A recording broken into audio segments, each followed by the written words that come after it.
Uvalde School District has placed Police Chief Pete Arredondo on leave after reporters say that he delayed police responses to the horrific tragic shooting. Their investigations have revealed that several failures happened. Police reportedly had the opportunity to shoot the gunman within 3 minutes of arrival, but allowed him to remain at the school for over an hour. They also left children trapped inside the classroom with the attacker while they waited for the keys to the unlocked door. Joining me now, Texas Attorney General Ken Paxton, to talk about all of this. Mr. Attorney General, I have a lot of questions, but I think the most important one is this.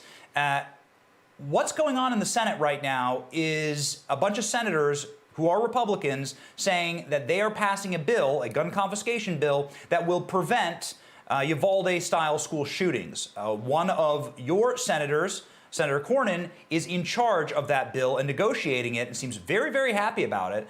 What do you have to say to the senator? Would this bill, this red flag gun confiscation bill, stop a Uvalde school shooting? Yeah, I don't think it would stop it in any way. I don't think it's going to be effective. I think what is effective is protecting these children at the point of entry, having school administrators and teachers ready to respond. Passing a red flag law, largely ineffective, I would guess, in preventing this from ever happening. And I certainly don't think that's the right direction to go, because what we're talking about is people here that are not going to follow laws. They're not going to follow murder laws. They're not going to follow gun laws. They will find ways to get guns. And if you start restricting law-abiding citizens, it just makes it difficult for law-abiding citizens to protect themselves. Yeah, John Cornyn has called the people who booed him recently in Texas a mob. He has now gone and shook hands and allegedly hugged Chuck Schumer on the House floor.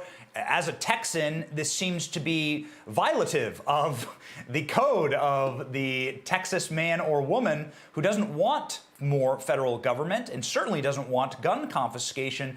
Your comments or thoughts on John Cornyn? Well, look, I'm no fan of Chuck Schumer. He's no fan of the Second Amendment and probably many constitutional rights. I think the people of Texas, the Republicans, particularly at that convention, were trying to send John Cornyn a message. I think he should listen. I think he should pay attention to what those delegates were trying to tell him. And it doesn't look like that's happening, but I would really encourage him to pay attention to his own constituents. Yeah. Uvalde's mayor, speaking of somebody who's not paying attention to their constituents, his name's Don McLaughlin. He's accusing the state of leaking records to make local police look bad. Is that true? Look, I don't know who's responsible here. Maybe both parties. Maybe it's the state police. Maybe it's the local police. It's clear to me they didn't react very quickly, and they could have potentially saved the lives of everyone in that building. And I think more questions need to be asked. Transparency is what this is all about. And I realize it's tough to be a police officer. It's tough to make decisions when lives are on the line, when your police officers' lives are on the line, when students' lives are on the line. But the reality is that people in this country need to know the truth. The people in that community need to know the truth. And then they can make their own decisions about their elected officials and how they should have responded and whether they need to replace certain elected officials based on those responses. But in the end, it's the transparency. It's people telling the truth. Give the people the truth, and they can make their decisions about what they want in public offices and those overseeing law enforcement.